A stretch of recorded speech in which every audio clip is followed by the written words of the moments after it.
Hello friends, இந்த ஜம்ரிங் use பண்ணி தான் நம்ம இன்றைக்கி ஒரு இயரிங் பண்ண போகிறோம். ஒரு ஜம்ரிங்கை எடுத்து இதை மாதிரி வளைச்சிக்கிறேன். அதில் 5 ஜம்ரிங்கை உள்ளார இன்சர்ட் பண்ணினோம்.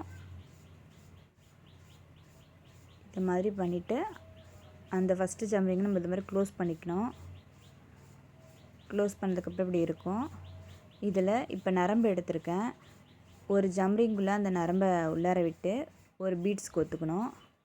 அதுக்கு பக்கத்தில் இருக்கிற ஜம்ரிங்கில் மறுபடிக்கும் உள்ளார விட்டுட்டு இன்னொரு பீட்ஸ் கோத்துக்கணும். இதே மாதிரி நம்ம எல்லாத்துலேயும் மாற்றி மாற்றி கோத்துட்டு வரணும். ஒரு ஜம்ரிங் ஒரு பீட்ஸ், ஒரு ஜம்ரிங் ஒரு பீட்ஸ், இதை மாதிரி அந்த 2 ஜம்ரிங்க்கு இடையில ஒரு பீட்ஸ் வர மாதிரி இருக்கும்.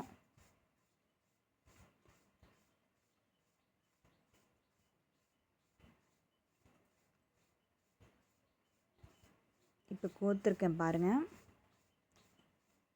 இது ரொம்பவே அழகாக இருக்கும், நீட்டாக. இப்போ இதில் நாட் போட்டுக்கிறேன். டைட்டாக 2-3 நாட் போட்டுக்குங்க.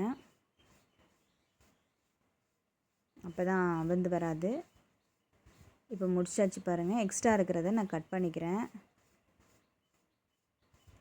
இப்போ அதில் ஒரு ஜம்ரிங்கில் இன்னொரு ஜம்ரிங்கை அட்டாச் பண்ணுறேன். அதில் இயருக்கு சேர்த்து அட்டாச் பண்ணிக்க வேண்டியதான். இப்போ நமக்கு இயரிங் ரெடி ஆயிடுச்சு. பாருங்கள் எவ்வளோ க்யூட்டாக அழகாக இருக்குன்னு. இதே மாதிரி நான் 2ம் ரெடி பண்ணியிருக்கேன். இப்போ இது இப்படியே போடுறதாலும் போடலாம். நான் அதில் க்ளூ அப்ளை பண்ணி ஒரு ஸ்டோன் ஒட்டுறேன். ப்ளூ கலர் ஸ்டோன் எடுத்திருக்கேன், அதுதான் ஒட்டுறேன். பாருங்கள், க்யூட்டாக அழகான ஒரு இயரிங் ரெடி பண்ணியாச்சு.